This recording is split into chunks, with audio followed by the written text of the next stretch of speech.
क्योंकि एक सीधी लाइन खींचनी थी, वो तो तुमसे खींची नहीं गई।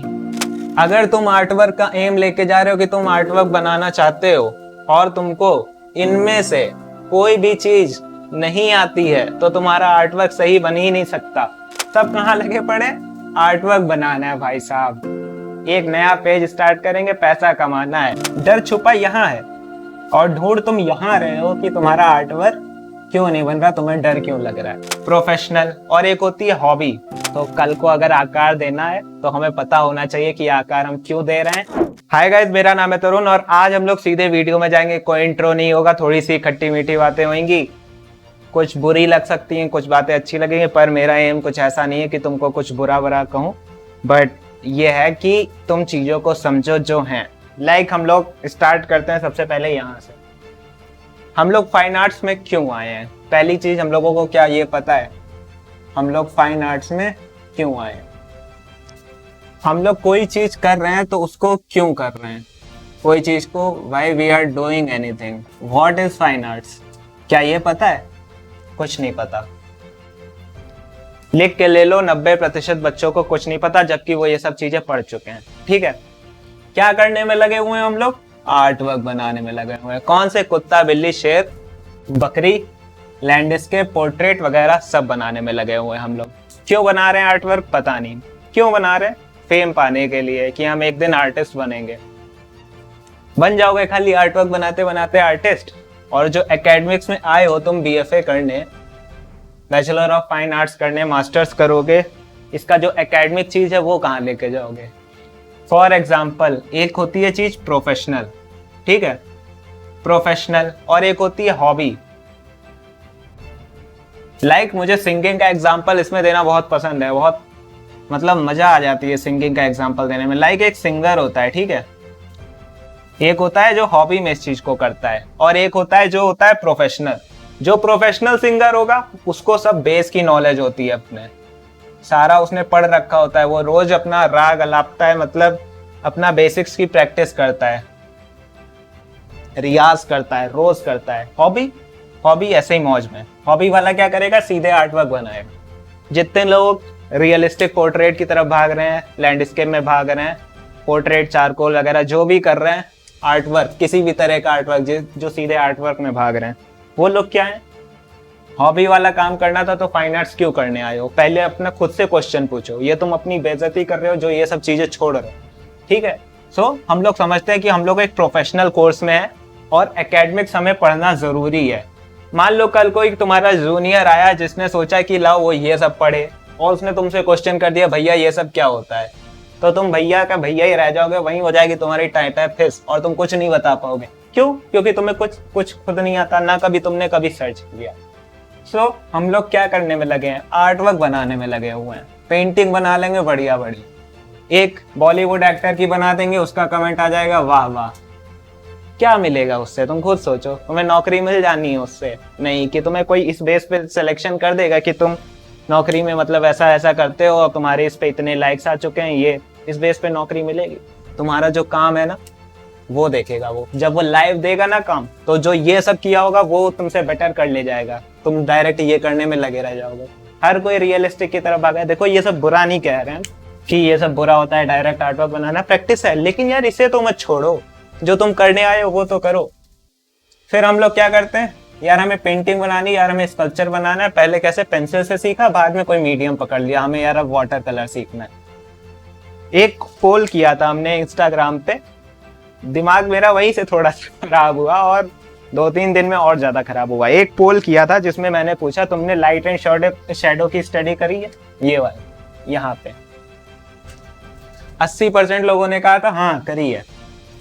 हमने पूछा तुमको पता है तुमने वो क्यों करी और उसको अपने आर्टवर्क में कैसे यूज करना है? 90% ने कहा नहीं पता है। तो क्यों कर ली पढ़ाई? या फिर जानने की कोशिश नहीं करी, या फिर कभी किसी ने कह दिया ये जरूरी होता है तो करना। लाइक स्केचिंग पे बच्चे जाते हैं। देखो सच बता रहे हैं हम, बिल्कुल सच बोलेंगे, झूठ नहीं बोलेंगे। हम स्केचिंग पे जाते हैं लेकिन उतना रेगुलर नहीं जाते, बहुत कम जाते हैं, ठीक है। लेकिन जो बच्चे स्केचिंग करने जा रहे हैं उन्हें क्या पता है कि स्केचिंग से क्या होता है? जिनको पता है वेल एंड गुड, सही जा रहे हो बिल्कुल। जिनको नहीं पता है एक काम तो सही कर रहे हो कि स्केचिंग पे जा रहे हो, लेकिन ये पता करना जरूरी है कि क्यों जा रहे हो, उससे क्या होगा। ठीक है, सो इन सब चीजों को भी समझो। अब मैंने अपना टाइम कहाँ दिया, मैंने इस चीज को समझने में अपना टाइम दिया कि दो चीजें होती हैं कि हम लोगों को स्टार्ट कहाँ से करना है और हम लोग कैसे कैसे सीढ़ी चढ़ेंगे। लेकिन ये नहीं होता सीधे लिफ्ट लगा के ऊपर पहुंच गया, ऊपर जाके देख रहे हैं पहला काम तो हमें नीचे करना था, ऐसे करोगे फिर नीचे भागोगे। सो हम लोग कहाँ से स्टार्ट करते हैं, देखो इधर जाने से पहले ये थ्योरी वाला पार्ट है, ये होता है प्रैक्टिकल। प्रैक्टिकल में हम लोग लाइट एंड शेडो बाद में पढ़ते हैं, पर्सपेक्टिव प्रोपोर्शन बाद में पढ़ते हैं, objects, form, surface, shape, line. Basic हमारा क्या है, लाइन। कैसे है लाइन, देखो आर्टवर्क को बनाने के लिए कोई मीडियम चाहिए, ठीक है। मीडियम कौन सा होगा, वाटर कलर हो गया, तुम्हारा चारकोल हो गया, या फिर तुम ग्रेफाइट में काम कर रहे हो। उससे पहले तुमको क्या चाहिए होता है, मीडियम को समझने के लिए, ताकि तुम वैल्यूज वगैरह सही लगाओ, लाइट एंड शैडो की स्टडी। फिर आता है हमारा पर्सपेक्टिव प्रोपोर्शन, उससे पहले। क्यों, जब तक पर्सपेक्टिव में नहीं होगी, प्रोपोर्शन में नहीं होगी चीज, हम लोग चीजें सही बनाएंगे कैसे। लाइक बिल्डिंग जब तक हम लोग ऐसे नहीं बनाएंगे आदमी से बड़ी, हम लोग लाइट एंड शैडो का क्या करेंगे, कुछ नहीं। उससे पहले हमें समझने होते हैं ऑब्जेक्ट्स। ऑब्जेक्ट्स में हमारी सब चीजें आ जाती हैं। लाइक स्टिल लाइफ हम लोग क्यों करते हैं, ऑब्जेक्ट समझने के लिए, ठीक है। लाइट एंड शैडो समझने के लिए, पर्सपेक्टिव प्रोपोर्शन समझने के लिए। फिर उसमें जब हम लोग एडवांस करते हैं तो अपना मीडियम समझने के लिए, और फॉर्म समझने के लिए, सरफेस शेप समझने के लिए। लाइन के लिए अलग चीजें होती हैं, वो भी अभी बताता हूँ, ठीक है। सो पर्सपेक्टिव प्रोपोर्शन आता है। अब पर्सपेक्टिव प्रोपोर्शन ऑब्जेक्ट्स पे अप्लाई करोगे। ऑब्जेक्ट्स हो गए ह्यूमन स्टडी जैसे होती है हमारी, ठीक है। लैंडस्केप हो गया, लैंडस्केप, ये सब ऑब्जेक्ट्स मान लेते हैं, living objects, non living objects सब। लेकिन ऑब्जेक्ट्स को समझने के लिए क्या चाहिए, हमें चाहिए फॉर्म। फॉर्म कैसे चाहिए, लाइक मेरा ये खोपड़ी है, ये क्या है, फॉर्म है। इसको समझोगे तभी तो एक खोपड़ी बना पाओगे, दूसरा स्कल तभी तो बना पाओगे जब एक स्कल के बेसिक्स को समझ लोगे कि क्या सेम होता है। तो फॉर्म हम लोग समझते हैं। फॉर्म से पहले क्या समझने हमें को चाहिए, एक स्टेप उतरते हैं तो देखते हैं हमें सरफेस की नॉलेज होनी चाहिए। क्यों, ये फॉर्म है, इसके ऊपर ये सरफेस है, ये छोटे छोटे शेप्स हैं, इनको कंस्टिट्यूट करके फॉर्म बनी हुई है, सीधे नहीं बन गई है फॉर्म। तो उससे पहले हमको इसकी बेस्ट नॉलेज होनी चाहिए, तब हम इस जीने पे आएंगे तो हम लोगों के लिए ये जीना आसान होगा, ठीक है। अच्छा, ये जीने से आया तो तुमको एक और बेटर एग्जांपल देते हैं। लाइक बहुत से तुमने देखा होगा लैंडस्केप बनाते हैं वाटर कलर का, पर उसमें वो लगता ही नहीं है कि वाटर कलर में मतलब सही से बना है। क्यों, क्योंकि एक सीधी लाइन खींचनी थी, वो तो तुमसे खींची नहीं गई पेंसिल से। और तुम लैंडस्केप बनाओगे तो ब्रश से क्या सीधी लाइन जहां पे खींचनी होगी खींच दोगे। जब प्रोपोर्शन और कंपोजिशन नहीं सही होगा, पर्सपेक्टिव नहीं सही होगा, ऑब्जेक्ट्स तुम्हें आते नहीं है सही से, फॉर्म तुमको आती नहीं है, लाइट एंड शैडो स्टडी करेगी, अप्लाई करना आता नहीं है, सरफेस शेप आता नहीं है। अगर तुम आर्टवर्क का एम लेके जा रहे हो कि तुम आर्टवर्क बनाना चाहते हो और तुमको इनमें से कोई भी चीज नहीं आती है, तो तुम्हारा आर्टवर्क सही बन ही नहीं सकता, उसमें कोई ना कोई मिस्टेक आ ही जाएगी। ऐसा नहीं है कि इन सबको पढ़ने के बाद नहीं आएगी, बट ये ब्लंडर मिस्टेक्स होती हैं। कोई फाइन आर्ट वाला अच्छा व्यक्ति तुम्हारे सामने पहुंच गया और वो पूछ देगा ना ये सब चीजें, तुम्हारा आर्टवर्क देख के खड़े खड़े बेइज्जती हो जाएगी तुम्हारी वहीं। सो इन सबको पहले पढ़ो। देखो सीढ़ी हमको ऐसे चढ़नी है, हमको यहाँ पे डायरेक्ट पहुंच के उतरना नहीं है नीचे वापस। सो हम लोग ऐसे जाएंगे। और देखो यार, कुछ लोग होते हैं ऐसे जो अभी यहाँ पे हैं, हम भी यहीं पे थे, ठीक। लेकिन रियलाइज जितनी जल्दी कर लो उतना बेटर है। तुमको रियलाइज करने के लिए या किसी को बताने के लिए सीनियर होना जरूरी नहीं है, समझ रहे हो। अपना शेयर करो जो तुमने समझ रखा है या जो तुम सीख रहे हो। उससे पहले लाइन को समझने से पहले देखो लाइन क्या है, हमारा एलिमेंट्स का पार्ट होता है, फंडामेंटल्स के। हमारे लाइट एंड शेडो क्या है, एलिमेंट्स का पार्ट होता है। वैल्यू वगैरह ये सब एलिमेंट्स में आते हैं। प्रिंसिपल्स से हम लोग इन सब चीजों को अरेंज करना सीखते हैं। सो सबसे पहले हम लोगों को क्या जरूरी है, हमारी सीढ़ी इधर आ जाती है। रुको पहले थोड़ा साफ कर लेते हैं। हाँ ओके, तो देखो एलिमेंट्स जो होते हैं हमारे, वो क्या होते हैं, line, colour, form, texture, form, texture, value, space, और 1 2 3 4 5 6 एक और होता है line, colour, form, texture, value, space, shapes, ठीक है। सो ये हमारे एलिमेंट्स होते हैं। अब देखो एलिमेंट्स और ये तुम्हारा प्रैक्टिकल वर्क कैसे रिलेटेड है। जब हम एलिमेंट्स की स्टडी करेंगे ना, तो हम उसमें लाइन की भी स्टडी कर लेंगे, उसमें हम लाइट एंड शैडो की भी स्टडी कर लेंगे, उसमें हम शेप्स की स्टडी कर लेंगे, शेप्स की स्टडी कर लेंगे तो फिर हमारे पास फॉर्म की स्टडी करना इजी हो जाएगा। तो यहां से सीढ़ी हम लोग ऐसे उतरते हैं और इधर को चढ़ते हैं, ठीक है। सो सबसे पहले फंडामेंटल्स, एलिमेंट्स और प्रिंसिपल्स, इन दोनों की वीडियोस मेरे चैनल पे अपलोडेड है, कुछ इसी टाइप से व्हाइट बोर्ड पे समझाया है। हो सकता है तुमको कुछ अलग ना लगे उसमें, लेकिन समझो बात को, मैंने सारी वीडियोस देखी कौन क्या पढ़ा रहा है, और मैंने जो बुक्स में पढ़ा हुआ है इन सब के बारे में, सो जो जरूरी पार्ट है वो उस वीडियो में बता रखा है, उसको एक बार ध्यान से सुन लो, समझ लो, चीजें आसान हो जाएंगी। फिर प्रिंसिपल्स तो चलो खैर तुम फंडामेंटल्स में जाओगे, प्लेलिस्ट बनी हुई है उसमें जाके देख लेना। फिर आता है हमारा नेक्स्ट स्टेप, एस्थेटिक्स। भैया एस्थेटिक्स क्यों इंपॉर्टेंट है? हम लोग तो पढ़ते ही नहीं है एस्थेटिक्स, हमें दूसरे के विचार जान के क्या करना। जिन लोगों ने अपनी पूरी लाइफ आर्ट को दे दी, जिन लोगों ने आर्ट के बारे में पढ़ते पढ़ते, उसके बारे में समझते समझते अपना जीवन व्यतीत कर दिया, हमें उनकी बात ही नहीं सुननी है। तभी हम लोग एस्थेटिक्स नहीं पढ़ते हैं।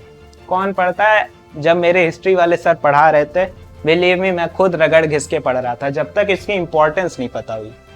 क्यों?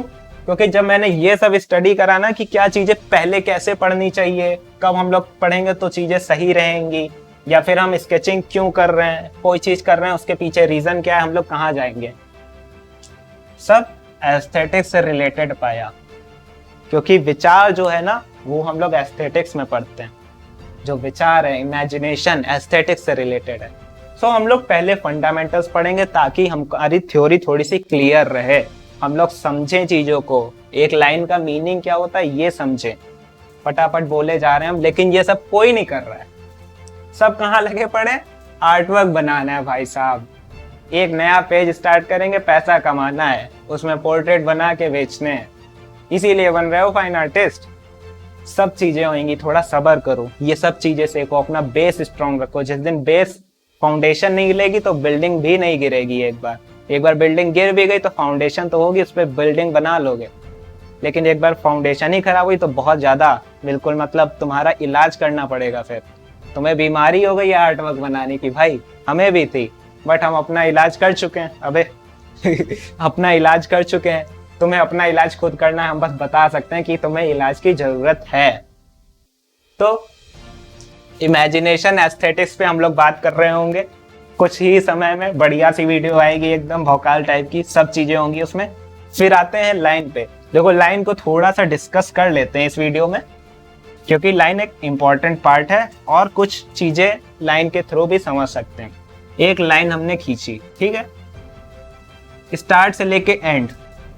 देखो भैया लाइन है बेस हमारा प्रैक्टिकल का। अभी तुमने देखा एक आर्टवर्क बनाना है, उसके लिए मीडियम की नॉलेज होनी चाहिए, मीडियम के लिए लाइट एंड शेडो, उसके लिए पर्सपेक्टिव प्रोपोर्शन की नॉलेज, उसके लिए हमें ऑब्जेक्ट्स का प्रैक्टिकल आना चाहिए, फॉर्म का प्रैक्टिकल आना चाहिए, थ्योरी आनी चाहिए, सरफेस शेप आनी चाहिए, और एंड में लाइन। लाइन देखो क्या होती है, एक स्टार्ट हुई और कहीं पे जाके, अबे यार इतनी गंदी नहीं बनाते हैं हम वैसे, ऐसा क्यों हो रहा है, देखो ठीक है।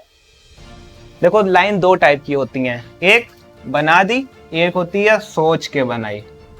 अब दोनों में अंतर देखो, इसमें डर नहीं है, और इसी चीज को हम डिस्कस करना चाहते थे, इसीलिए हम लाइन पे आए। लाइन हमारा क्या करती है, डर निकालती है। अगर तुम्हें एक आर्टिस्ट बनना है, किसी भी आर्टिस्ट से पूछ लो, कोई भी अपने आर्ट टीचर से पूछ लो कुछ टाइम के लिए, ये वीडियो दिखा देना, कुछ गलत बोल रहा हूँ तो वो भी बताना, कमेंट कर देना कि मैं कुछ गलत बोल रहा हूँ, या कुछ ना समझ में आया तो पूछ लेना। एक आर्टिस्ट होता है, उसे डर निकालने की बहुत जरूरत होती है। अगर हम डरेंगे कि यार हम ऐसे, अगर एक आदमी बना रहे हैं, ये बाल बनाए, ये कान बनाया, ऐसे नोज बनाई, ये लिप्स बनाए, ये ठोडी बनाई, ये ऐसे डर डर के काम करेंगे तो ये क्या बनेगा, खिचड़ी। इसे हम लोग खिचड़ी कहते हैं। डर दिखेगा लाइनों में तुम्हारी, ये देखो कैसे डर डर के बनाई गई है। ऐसा नहीं है हम भी पहली बार में परफेक्ट बनाने लगे होंगे, या फिर कुछ अभी परफेक्ट बना रहे होंगे तो तुम्हें बता रहे हैं, लेकिन ये है कि अब हम डर खत्म करने की शुरुआत कर चुके हैं और तुम्हें भी करनी है। डर क्या है? डर ये है कि आर्टवर्क खराब ना हो जाए। हम लोग इतना सोच के प्लान करके लाइन बना रहे हैं, हमको खुद पे कॉन्फिडेंस नहीं है कि हम ऐसे खींचेंगे तो लाइन यहाँ से स्टार्ट होनी है, यहीं पे खत्म होगी। कॉन्फिडेंस नहीं है, डर है ये, जो बेसिक चीज में आ रहा है भाई साहब। बेसिक चीज में जब डर यहाँ है डर छुपा यहाँ है और ढूंढ तुम यहाँ रहे हो कि तुम्हारा आर्ट वर्क क्यों नहीं बन रहा, तुम्हें डर क्यों लग रहा है। तुम कभी वहां तक जाओगे नहीं, असल डर यहाँ छिपा हुआ है। साइकोलॉजी में होता है कि तुम आज अगर कुछ रिएक्ट कर रहे हो ना, तो उसका डर जो है वो कहीं ना कहीं पास्ट में छुपा हुआ होता है, और ये जो तुम्हारा पास्ट होना चाहिए था वो तुम्हारा पास्ट नहीं है। तुम इसे अपना पास्ट समझ के डर ढूंढ रहे हो। ढूंढ लो, कर लो, नहीं होगा। सो हम लोगों को लाइन समझना जरूरी है। लाइन से हमारा क्या जाएगा, डर जाएगा। दूसरी चीज, अपने पास मटेरियल रखो, और इतनी मात्रा में रखो कि ये तुम्हारे दिमाग से निकल जाए कि यार मेरा मटेरियल खत्म हो जाएगा। 5 पेंसिल खरीद लो, पूरा सेट आता है पेंसिल का, खरीद लो और रखो उसे स्केचिंग के लिए, डर निकालने के लिए। डर कैसे निकालेंगे, लाइन से निकालेंगे। लाइन के लिए देखो 2 चीजें होती हैं, एक होती है हम लोग स्केचिंग करते हैं, और एक हम लोग करते हैं लाइन की स्टडीज, यानी लाइन को बनाने की प्रैक्टिस करते हैं लाइन को बनाने की। कैसे, लाइक हम लोग एक पेपर बिछा लेते हैं, उस पे ऐसे ऐसे गोदते हैं। अभी इसको देखो हम लोग डिस्कस करेंगे जिस दिन लाइन पे पूरा बढ़िया सी वीडियो आएगी। लाइन पे और एस्थेटिक्स को एक ही में हम सोच रहे हैं कर दें, लेकिन नहीं होगा तो देखेंगे, जैसा भी होगा लाइन के बारे में उस दिन। तो इस डर को निकालना है, और ये डर कैसे निकलेगा, जब हम लोग इधर से आएंगे और फिर इधर जाएंगे, ना कि यहाँ पे अपना डर ढूंढेंगे और ये सब कुछ छोड़ेंगे। कुछ बुरा नहीं है कि तुम अपना आर्ट वर्क बनाना बंद कर दो, तुम अपनी ये सब कुछ करना बंद कर दो कि आर्ट वर्क बना रहे हो, कमीशन कमा रहे हो, अच्छी बात है। लेकिन क्या अंतर है, देखो रियलिस्टिक बनाना, कोई भी आएगा हॉबी वाला गायब हो गया, खैर कोई भी आएगा हॉबी वाला, वो भी 30 महीना प्रैक्टिस करेगा, 30 दिन प्रैक्टिस करेगा, वो भी तुम्हारा बढ़िया सा आर्ट वर्क बना ले जाएगा। कैसा, रियलिस्टिक वाला, या फिर कुछ फूल को पेंट करना है किसी को। लेकिन जो तुम्हारा एकेडमिक होगा, उसको नॉलेज होगी वो ऐसा क्यों कर रहा है। एक शेफ है ना, चाय बना रहे हो या कोई डिश बना रहे हो, उसको नॉलेज होती है, उसके अंदर इंग्रेडिएंट पड़ा है हनी, वो क्यों पड़ा है, कौन सा हनी यूज करेंगे तब वो टेस्ट बेटर आएगा। जबकि एक चाय बनाने वाला या डिश बनाने वाला कहेगा हनी डाल दो। सो ये अंतर समझ रहे हो ना यार, मेरी बात को समझो, यहाँ पे अभी मत फंसो प्लीज प्लीज प्लीज। इन चीजों को कवर करते हुए इधर से आओगे, एक बेटर बेस के साथ निकलोगे और बहुत बढ़िया चीजें होंगी। फिर आगे चल के भौकाल बन जाना चाहिए तुम्हारा कि तुम्हारे पास इतनी नॉलेज है।